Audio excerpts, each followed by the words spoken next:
हमारे सनातन संस्कृति में त्रिदेव हैं, जिन त्रिदेवों में ब्रह्मा, विष्णु और महेश, ब्रह्मा विष्णु महेश ये त्रिदेव है।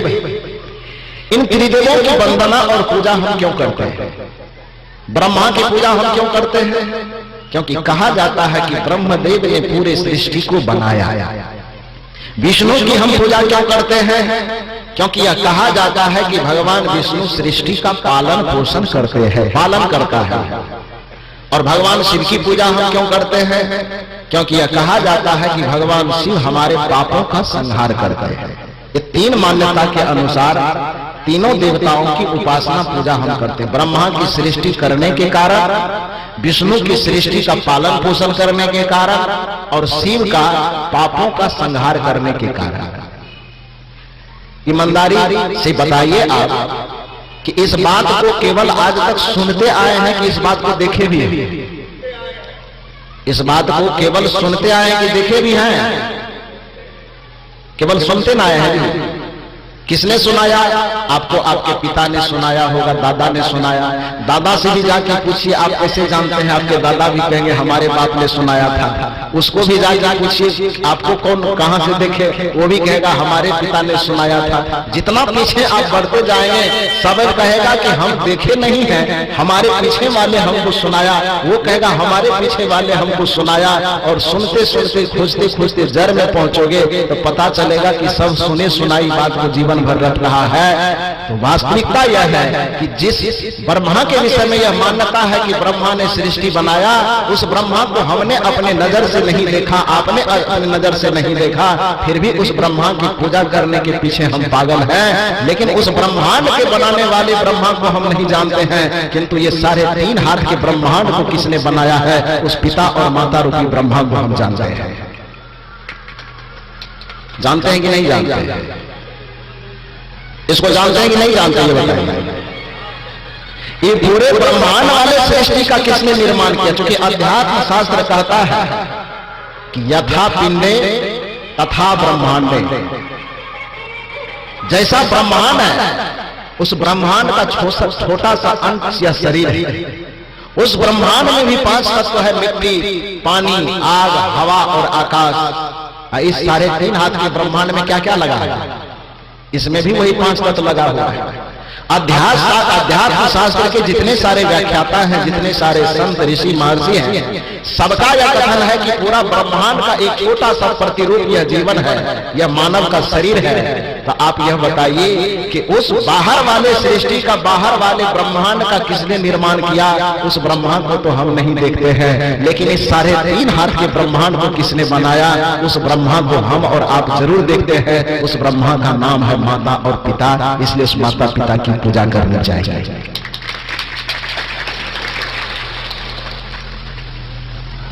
पूरे ब्रह्मांड, पूरे सृष्टि का पालन किस विष्णु के द्वारा होता है, हम और आप नहीं देखे। लेकिन इस 3.5 हाथ के सृष्टि का पालन पोषण किसके द्वारा होता है, ये आप और हम अवश्य जानते हैं। उसकी अवहेलना करोगे तो कोई भी विष्णु प्रसन्न नहीं हो पाएगा। अवगुणों और पापों का संहार करने के कारण शिव की पूजा करते हैं। पूरे सृष्टि के अवगुणों का, पापों का संहार कौन करता है? ये भले ही किसी को पता हो कि ना हो, लेकिन अपने बच्चे के जीवन से, अपने इस शरीरगत जो अवगुण है, उस बच्चे के जीवन से उस अवगुणों का संहार करने वाले शिव कौन है, ये प्रत्येक व्यक्ति को पता है। और यदि कल्पना करो कि बचपन से लेकर के आज तक आपके माता पिता शिव बन करके आपके एक एक अवगुण का संहार नहीं करते, तो आप यहाँ बैठ करके सत्संग सुन रहे होते कि जेल में खिचड़ी खा रहे होते? ये बताओ क्या कर रहे होते? हो सकता था यदि माता पिता एक एक अवगुण को दूर न करते तो आप भी ओसामा बिन लादेन कोई हो सकते थे। आप में से भी कोई अजमल कसाब निकल सकता था, आप में से भी कोई अफजल गुरु निकल सकता था, आपके बीच में से भी कोई भ्रष्टाचारी हो सकता था, आपके बीच में से भी कोई एक महाखतरा पैदा करने वाला व्यक्ति हो सकता था। लेकिन आज इस ग्राम में यदि आप प्रतिष्ठित हो, इस समाज में यदि आप प्रतिष्ठित हो, धर्म के प्रति आपकी अभिरुचि है, सत्संग और संस्कार के प्रति आपकी अभिरुचि है, तो इसके पीछे वो त्रिशूल वाले शिव का कोई योगदान हो कि न हो, लेकिन माता पिता रूपी संहारक, पापों के संहारक रूपी जो शिव और पार्वती है, उसका योगदान आपकी जिंदगी में है। इसलिए उस माता पिता की पूजा करनी चाहिए।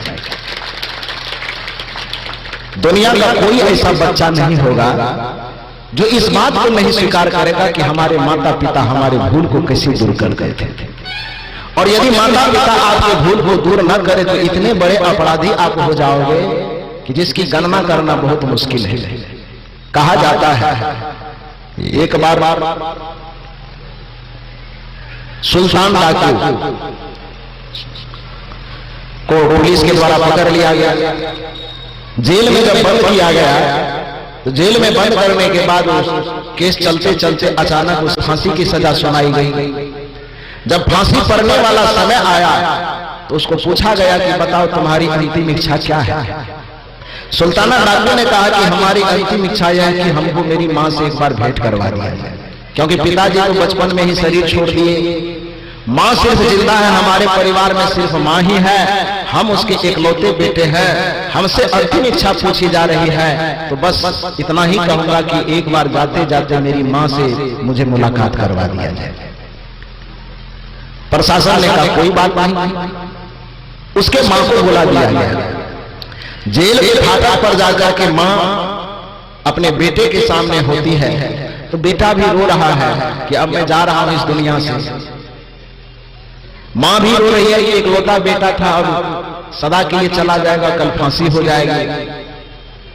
दोनों रो रहे हैं, दोनों अपने अपने जगह आंसू बहा रहे हैं। अचानक सुल्ताना डाकू ने कहा कि मां मैं तुमसे गला मिलना चाहता हूं। मां जैसे ही गला मिलने के लिए आया, सुल्ताना डाकू अपने मां का नाक दांत से काटा, दांत से नाक ही पूरा काट लिया।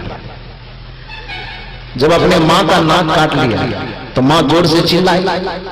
पुलिस प्रशासन नजदीक में ही थे, दौड़े दौड़े आया, पकड़ करके 10 घंटा और खींचा।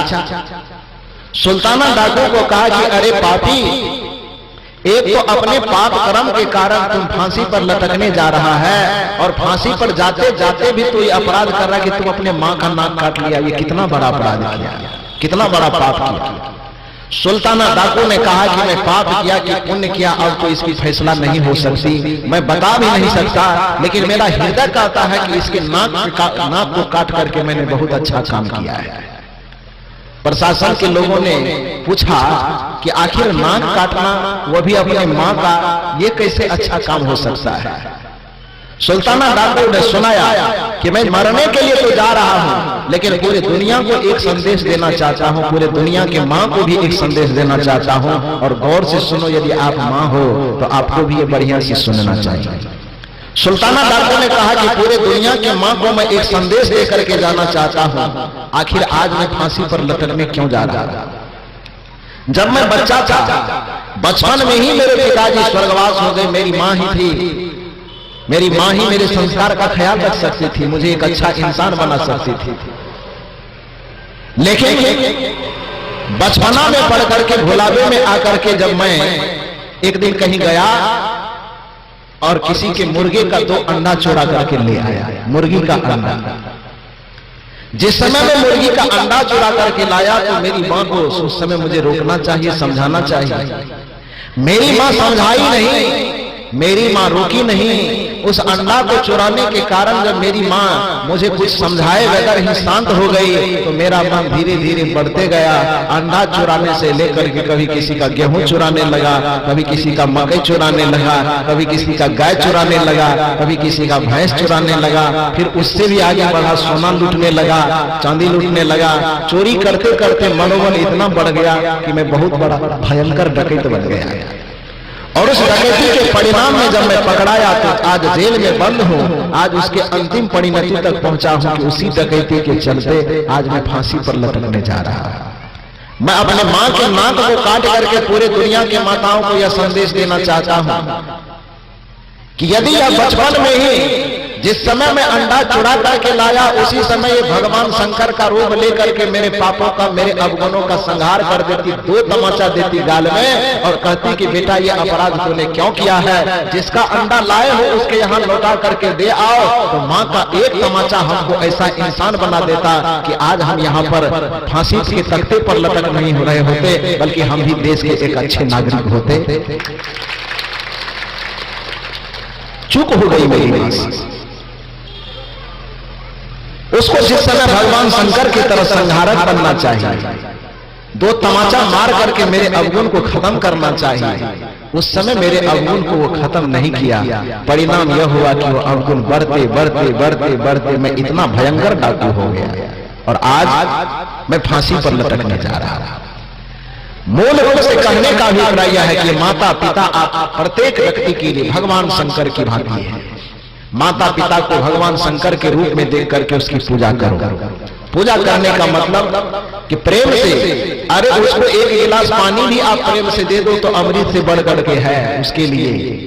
यदि अपने माता पिता को भूख लगे थोड़ा सा खाना आप दे दो, उसके अलावा माँ बाप को कुछ नहीं चाहिए। माँ बाप को जीवन भर कमा करके आपके लिए ही कमाया है, आपको ही दे रहा है। हालांकि कुछ चरणों में, पिता के चरणों में और गुरु के चरणों में अपने माथा को झुकाते हैं, माथा को नवाते हैं। आप ईश्वर के भक्त हैं, आप धर्म के भक्त हैं। आप अपनी अंतरात्मा पर हाथ रख करके बताइए, हृदय पर हाथ रख करके बताइए। ईश्वर के भक्त बनने का खूब दावा करते हैं कि हम ईश्वर को खूब मानते हैं, हम धर्म को खूब मानते हैं। साथ साथ आप यह बताइए कि श्री राम जो आपके ईश्वर कहलाते हैं, उस ईश्वर ने जैसा आचरण किया, सुबह से जन्म से लेकर के जीवन के अंतिम क्षण तक माता पिता और गुरु के चरणों में झुक करके जो ईश्वर की सबसे बड़ी पूजा उन्होंने की, आप अपने हृदय पर हाथ रख करके बताइए, क्या आप अपने माता पिता और गुरु के चरणों में झुकते हैं? ईमानदारी से यदि पूछा जाए कितने लोग ऐसे हैं? माता पिता और गुरु के चरणों में कितने लोग झुकते हैं? यदि हम हाथ उठाने के लिए कहें तो हमको लगता है जितने लोग यहाँ बैठे उसमें से 2-4 हाथ उठेगा तो बहुत हो गया। ईमानदारी यदि हो गया तो, अब बेईमानी में तो सब लोग हाथ उठा देंगे, बेईमानी में सबका हाथ उठ जाएगा। लेकिन यदि आप ईमानदार हो तो मेरी समझदारी यह कहती है कि इसमें से यदि ईमानदारी से उठ जाए तो 2-4 हाथ उठ जाए तो काफी है, वरना जितने हाथ नीचे रह जाएंगे। आप बताओ कि यदि वह भगवान को मानता ही है तो कौन सा पहाड़ तोड़ रहा है? क्या पहाड़ तोड़ रहा है? जिस व्यक्ति से जन्म देने वाली मां का आदर नहीं हो रहा है, जिस व्यक्ति से जन्म देने वाले पालने पोसने वाले पिता का आदर नहीं हो रहा है, वह भगवान का क्या आदर करेगा? जिसको सामने में रहने वाला भगवान नहीं दिखाई देता है, वह नजर से दूर रहने वाले भगवान कभी उसको दिखाई देंगे क्या? भगवान दिखाई देगा? जिसको नजदीक वाली दृष्टि, 2 दृष्टि दोष होता है ना आदमी के पास, निकट दृष्टि दोष और दूर दृष्टि दोष होता है ना। आप सोचो कि एक कदम आगे में जो व्यक्ति खड़ा हुआ है, यदि हमारे आंख से वही नहीं दिखाई दे रहा है तो 1000 कदम की दूरी पर जो व्यक्ति खड़ा है वो मुझे दिखाई देगा क्या? दिखाई देगा? सबसे पहला देवी और देवता इस धरती पर लाने वाला आपके माता और पिता। ये केवल मैं नहीं कह रहा हूं, मैंने कहा कि जिस ईश्वर की हम वंदना करते हैं, जिस ईश्वर को हम अपना अवतारी पुरुष मानते हैं, उस ईश्वर की मान्यता है। प्रातः काल उठी के रघुनाथा, और आगे आप लोग जानकार हैं, बताइए आपके लोग। माता पिता गुरु ना वही माथा।